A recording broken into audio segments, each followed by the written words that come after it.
안녕하십니까.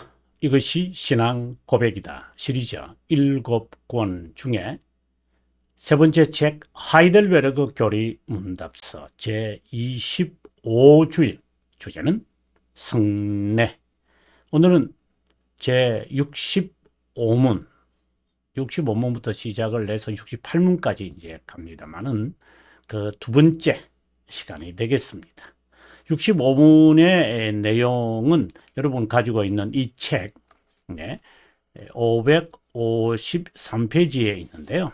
오늘 두 번째는 아마 오늘 두 번째로 이제 마무리가 될 것 같은데 554페이지 하단, 물론 555페이지로 우리 가야 되는데 좀 중요한 내용이 설명 부분이 이제 마무리하기가 좀 그래서 그 부분과 함께 여러분 오늘 보기 위해서 554페이지로 가도록 하겠습니다. 553페이지로 왔습니다. 우리가 오직 믿음으로 그리스도와 그분의 모든 혜택의 참여자가 된다면 이 믿음은 어디서 일어나나 라고 되어 있습니다. 성령 하나님에게서 일어나는 다시 말해서 성령 하나님의 사역인데 라고 바꾸어도 되겠습니다.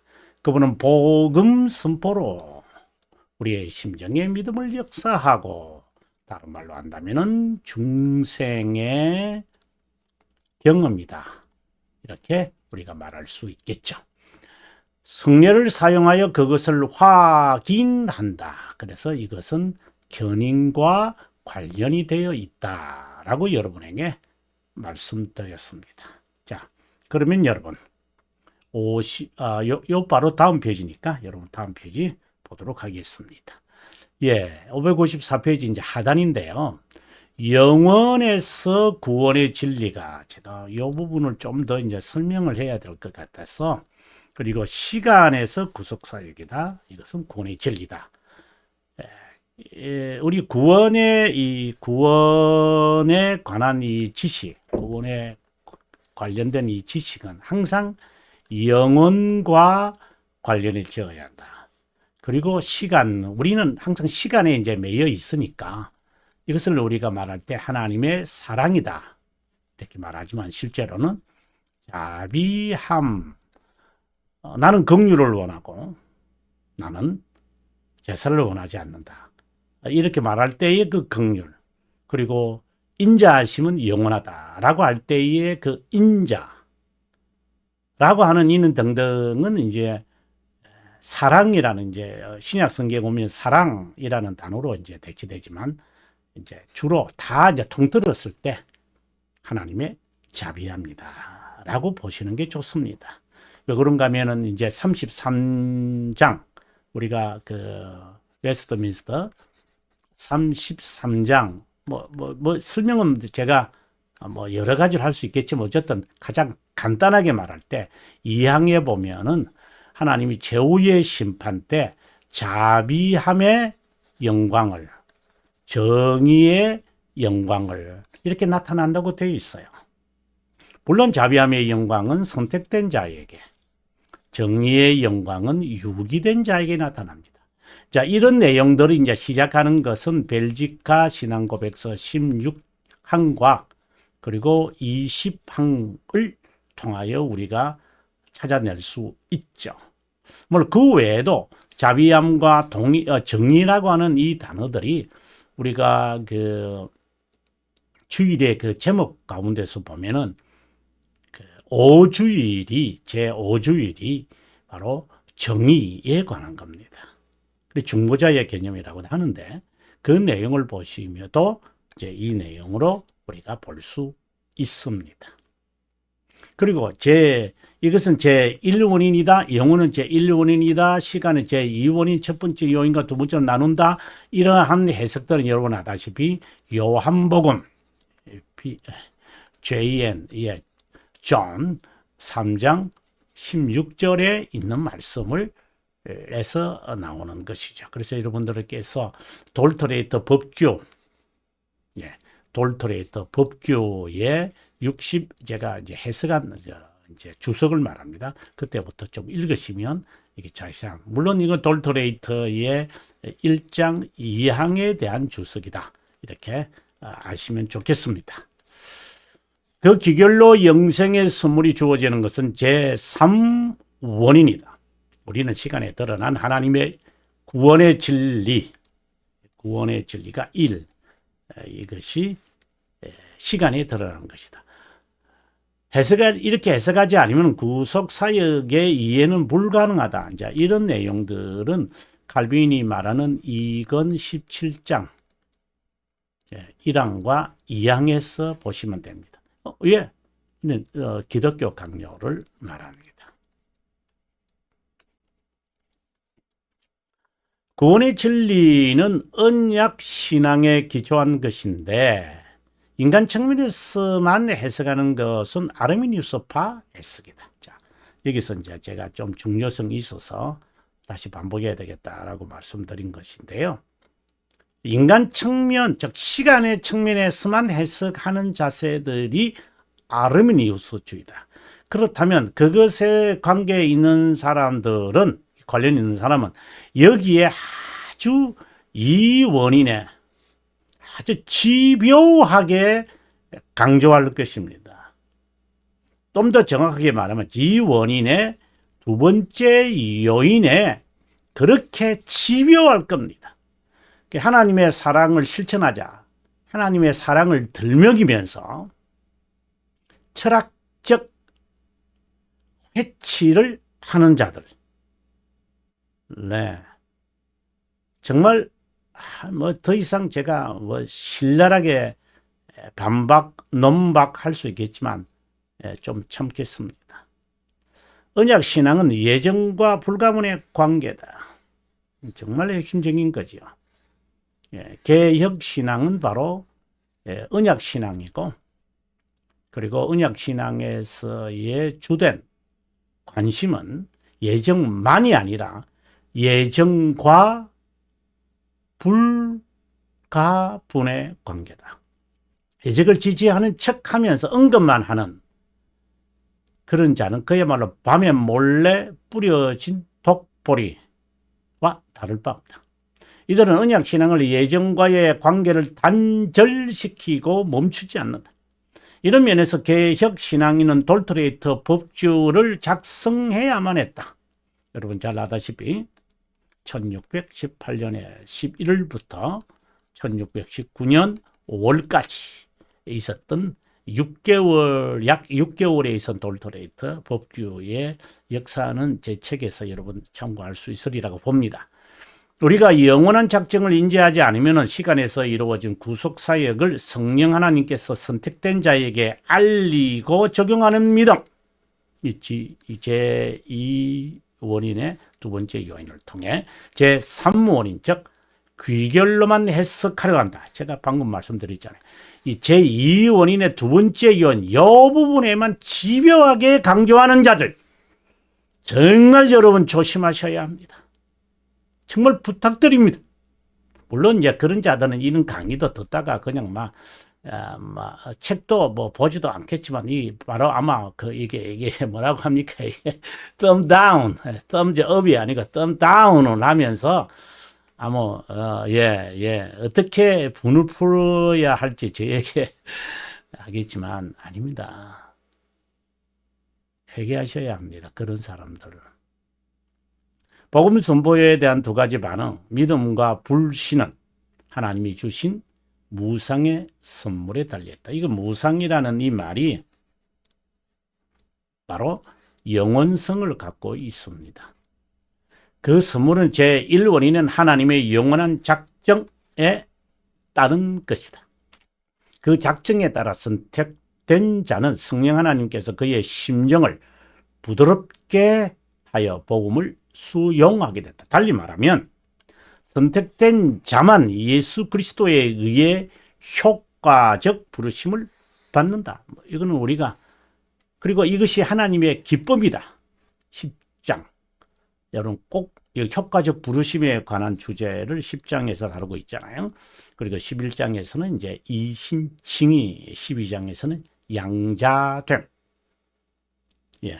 13장에서는 거룩함. 이렇게 정정으로 제가 목록을 외우는 것을 여러분에게 강조 많이 하는데, 한편으로 성령 하나님, 다른 한편으로 예수 그리스도라고 고백하는 것은 선택된 자가 말씀과 영으로, 지난 시간에 제가 그 베로붐과 그리고 세르모넴 그리고 보챔에 대해서 제가 좀 설명을 드렸죠. 서론 부분에서요. 그리고 우리가 말씀과 영으로 성령 하나님이 역사한다 할 때, 그러면 성령 하나님의 또 영이라는 게 또 있느냐? 그게 아니라 바로 영은 성령 하나님을 말씀하고, 말씀은 바로 수단은 말씀 선포지만 말씀 자체이신 그리스도로 향하여 역사하신다는 그런 의미로 말씀과 영, 이렇게 해석을 할 수 있습니다. 말씀 사역도 외적 수단인 성령의 집행과 기도와 함께 사역한다. 오직 믿음만으로 라고 우리가 하는데, 그리스도와 그분의 모든 혜택에 참여자가 된다. 오직 믿음만으로 라고 하는 이 내용은 여러분께서 웨스트민스터 신앙고백서 11장이죠. 11장을 여러분 꼭 참고하셔야 됩니다. 제가 이 부분에서 아주 자세하게 여러분 믿음에 관하여, 아니면은 벨지카 신앙고백서 22항을 참고하셔도 좋습니다. 선택 구원 어렵다 여김 거룩함 견인, 어떻게 본다면은 구원의 과정인데, 믿음 자체의 힘이나 세력으로 이루어지는 것이 아니라 우리의 행위와는 무관하다. 그런 의미로 솔라 피데라는 말에 신앙의 선배들은 알라인, 이제 독일 말로는 알라인, 그리고 영어에서는 alonei라는 말을 붙였다. 이것은 구원의 진리가 제1원인이고 영혼에서 작정된, 다시 말해서 완료된 것이다. 영혼에서 이루어진 것을 시간에 있는 인간이 무슨 행위로 영향을 끼친다겠는가? 이 신앙에 의하면 이게 말이 이제 안 되는 거죠. 여러분 성경 그 욥기 27장에 보면은 이제 욥이 이제 7절부터 10절에 아주 그 친구 3명에 대해서 저주 빌기를 이제 하는데 좀 마음이 찡해요. 이제 그럴 때 그럽니다. 너희가 기도한들 그분이 들으시겠느냐? 바로 그런 말입니다. 영혼은 시간의 개념이 아니다. 그런데 시간에 일어날래 이럴래 영혼에서 시차를 갖고 예측하는 것은 상상은 안 된다. 여전히 영혼이나 제1개념에 대하여 무지할 뿐만 아니라 구원의 진리에 대하여 무관심하다는 것을 은근히 나타내는 것이다. 이것은 바로 아르미니우스주의다. 불신에 대한 책임은 전적으로 제2원인인 본인에게 있는 거다. 제1원인이신 하나님은 인간 누구에게도 믿음의 선물을 베풀어야 할 의무가 없다. 믿음의 선물. 이건 아주 중요한 내용입니다, 여러분. 믿음의 선물, 하나님의 선물을 우리가 에베소서 2장 9절 10절에서 이제 읽을 수 있는데, 믿음은 하나님의 선물이다. 이제 이렇게 말씀을 하는데 그 말씀의 의미가 뭔지 여러분 꼭 이것을 여러분 읽으셔서 답을 찾았으면 좋겠습니다. 그리스도와 그분의 혜택은 그분과 그분이 자신의 죽음심으로 우리를 위해 구입한 그 의와 거룩을 비롯한 양자됨의 은혜, 하나님, 성령 하나님과 그리스도와의 긴밀한 교제 등이다. 효과적 부르심을 받는 선택된 자는 바로 웨스트민스터 신앙고백서 10장의 내용입니다. 이생에서의 칭이 바로 11장입니다. 양자됨 12장입니다. 거룩함 13장입니다. 참여할 뿐만 아니라 이것에 수반하는 여러 혜택에도 참여한다. 우리는 이것을 누린다는 의미로 언약의 표징으로 세례를 받는다. 그래야 이 세례라고 말할 때는 주로 우리가 세 가지로 보셔야 합니다. 이제 죄들의 용서, 그다음에 두 번째는 말씀을 따라 살겠습니다. 난행 고행. 세 번째는 교회의 교육 관리를 받겠습니다. 이제 이런 의미로 세례에 있습니다. 근데 뭐 세례를 준다고 해서 그것이 다 성례가 되느냐? 그것은 아니에요. 그래서 성례는 우리가 다음 시간에 이제 또 공부하겠습니다만은 그 약속이라는 것이 따라와요. 그게 이제 제들의 용서, 이제 양자됨, 이제 이렇게 이제 답이 나오겠습니다만은 약속 없는 것은 성례가 아니고 은혜의 수단이 될 수 없어요. 차차 제가 설명을 하겠습니다. 성령 하나님이 심은 믿음으로 그리스도의 중보로 참여하게 된다. 달리 말하면 영과 말씀으로 역사한 믿음으로 그분의 구속 사역의 혜택에 참여한다는 것이다. 그리스도와 그분의 모든 혜택에 선택된 자가 참여하여 누리게 하는 사역은 누차 강조합니다. 성령 하나님의 사역, 성령 하나님의 사역은 영혼에서 이루어지는 것이다. 그것이 실제로 이루어지면 우리는 경험하게 되어지는데 그것을 우리는 회심의 경험이다. 또는 중생의 경험이다. 라고 이야기를 한다. 복음 선포를 통해 우리 심정의 믿음을 역사한다. 이것은 중생과 생명에 이르는 회개에 관한 내용이다. 바로 웨스트민스터 15장의 내용이고 16장의 내용은 선행이다. 제가 이렇게 말하는 이유는 여러분 목록이 매우 중요하다고 제가 강조하기 때문입니다. 그분의 믿음을 심정에 밝히거나 심는다고 고백하기도 한다. 이 의미는 심정에 자신의 구세주를 믿고 사랑하고 경험한다는 의미다. 다시 말해서 성령 하나님께서 하나님의 선물인 믿음을 우리가 일반적으로 하는 말입니다. 인간 안에 역사하여 믿는 의지, 믿는 행위를 일으키는 것을 말한다. 이런 성령 하나님의 역사는 인간 오속으로 판단하거나 이성으로 이해하기 어렵다. 그 이유는 그분이 영원, 이 부분을 제가 여러분에게 지금 계속 강조합니다. 역사하는 것이 인간에게는 늘 신비롭고 비밀적이다. 또 다른 말로 말하면 영혼에서 역사하기 때문에 완료된 것이고 인간에게는 항상 미완료로 보입니다. 이 미완료가 미래의 의미로 보시면 안 됩니다. 물론 그렇게 느껴집니다. 시간에서.